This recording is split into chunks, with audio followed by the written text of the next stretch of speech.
The ending of Hazbin Hotel's second season is rapidly approaching, and since all of the episodes are going to be available on Amazon Prime Video by the end of the week as I'm recording this, now is as good a time as ever to try to piece together as much as we possibly can before the inevitable conclusion and subsequent hiatus preceding the next season's release. So let's not waste any time and just get straight into it. Episode 5 starts with a pretty catchy song featuring a bunch of overlords we've never seen before. The song consists of Vox making his way around the Pride Ring trying to convince these various overlords to join him and the Vees in their eventual uprising against Heaven. All except Carmela and Zestiel agree to join for the time being. And then we cut to Charlie attempting to get Emily's attention all the way up in Heaven so she'll come down to help her prove that Penchus was actually redeemed. Emily sees her doing this, but Sarah tells her that hell needs to sort itself out. Which, I mean, obviously going down and showing that Penchus is alive would change a lot in terms of the impending war declaration between the two realms, but as Sarah often does, she neglects to choose the obvious solution in the name of furthering the plot for some inexplicable reason. Or because Vivziepop has to make this plotline last another 2 seasons. Because if we do actually get to Heaven and have an entire war that results in Vox ruling both realms in 2 episodes without it ending on a cliffhanger, I actually don't know how the show can realistically top that going forward. Like, if we really do force our way into Heaven, then what would be the point of redemption? Why go to the hotel at all when you could just fast track your way to the goal? That's why I kind of feel like we either just won't succeed at getting to Heaven at all, with something else happening instead, like some sort of barrier blocking sinners from entering or something. Although if that is the case, I don't really know what the point of this force field would be. Or maybe we'll get to Heaven and the main cast will find out what Lilith has been doing the entire time. And maybe Charlie will see that she was completely wrong the entire time about her mother's intentions, kicking off the plot for season 3 with a cliffhanger. But we'll discuss that more later. Back to these dumb angels. Emily and Abel stupidly decide to go down to apologize for slaughtering their people for 7 years with gift baskets. Like they somehow had no idea that even one death in the exterminations is still far too many to be thinking that they can just simply apologize. I say this because later on in the episode, Emily seems super shocked when she learns that thousands of sinners were killed in each extermination. Which I just kept thinking, even if thousands dying to the Exorcist per year is way more than she expected, wasn't she still under the impression that at least one sinner died? It seems a little bit irrelevant to factor in the amount dead when it comes to deciding if what they did was wrong or not. Even if the number was 1, it would still not only be an atrocity that should have never occurred, but it would still also be completely insulting to think they can come down there with gift baskets and I'm sorry teddy bears. Like that's even going to begin to make up for what happened. So really, this reveal shouldn't carry as much weight as it does. With or without it, she still knows that her soldiers are responsible for the deaths of sinners. That sentence is still bad whether the amount is thousands, dozens, or even ones. Like, what did Emily think extermination meant? That the exorcists were just going down there and hitting people with water balloons or some shit?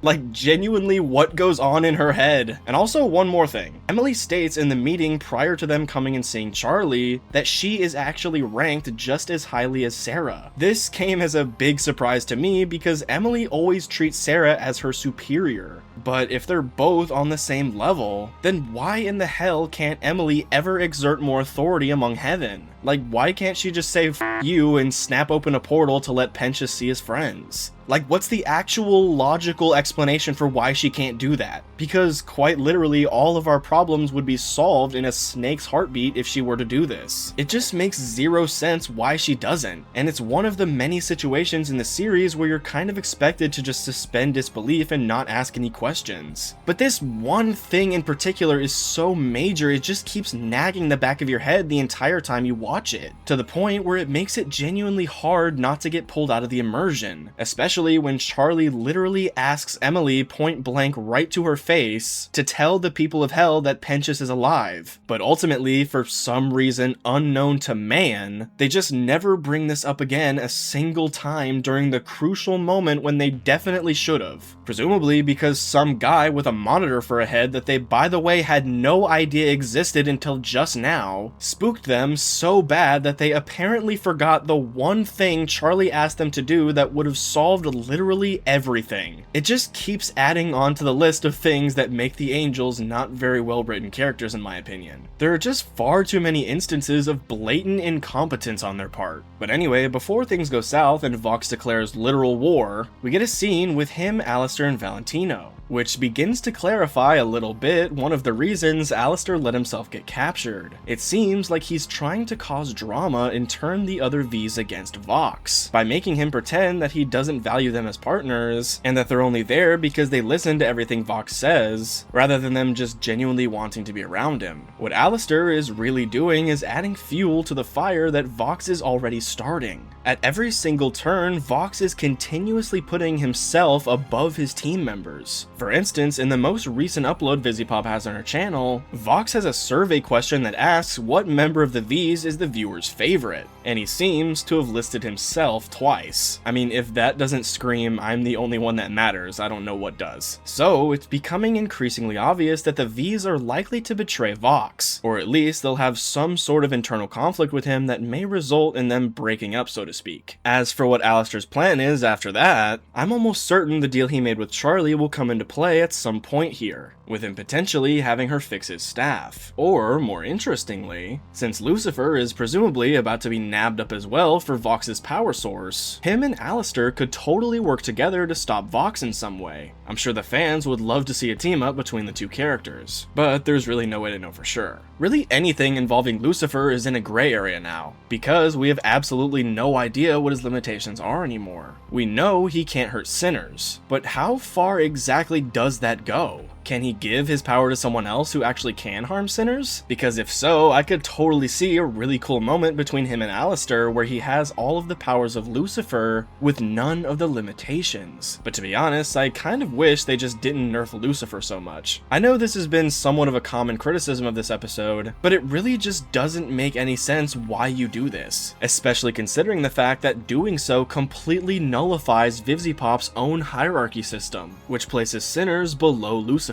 Despite this new information, which would totally place Lucifer below sinners since he can't hurt them. But the reverse presumably isn't true according to what Vox says. If sinners truly have no limitations and Lucifer does, then why in the hell would he ever be considered more powerful than them? And also, how did everyone in hell go thousands of years without learning that Lucifer couldn't affect anyone? That just means that in the generations that hell has existed, absolutely no one ever challenged the authority of Lucifer, the one who everyone knows is the sole reason why not only hell exists in the first place, but also why everyone is trapped down there to begin with. It's his fault that anyone is in hell, and you mean to tell me that no one had beef with him that entire time? And also, you mean to tell me that the angels never predicted something like this might happen to him? This is why I feel like sinners have to have some sort of huge limitation that we just don't know of yet. Because if they literally just don't have any limitations, then I actually have no idea how such a flawed system was ever approved.